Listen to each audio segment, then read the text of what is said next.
वज़ीर ख़ज़ाना मोहम्मद औरंगज़ेब की ज़ेर सदारत इक़्तिसादी राब्ता कमेटी का इजलास आज होगा।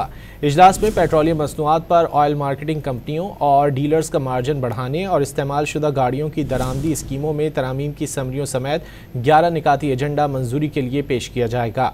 ज़राए के मुताबिक पेट्रोल और डीज़ल के फ़ी लीटर पर OMCs और डीलर्स मार्जिन ₹1.10 से लेकर ₹1.28 तक बढ़ाने का मंसूबा है, जिससे शहरियों पर ₹2.40 लीटर तक इजाफी बोझ पड़ सकता है।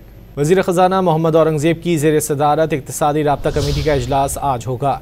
इजलास में पेट्रोलियम मसनूआत पर ऑयल मार्केटिंग कंपनियों और डीलर्स का मार्जिन बढ़ाने और इस्तेमाल शुदा गाड़ियों की दरामदी स्कीमों में तरामीम की समरियों समेत 11 निकाती एजेंडा मंजूरी के लिए पेश किया जाएगा। ज़राए के मुताबिक पेट्रोल और डीज़ल के फ़ी लीटर पर OMCs और डीलर्स मार्जिन ₹1.10 से लेकर ₹1.28 तक बढ़ाने का मंसूबा है, जिससे शहरियों पर ₹2.40 लीटर तक इजाफी बोझ पड़ सकता है।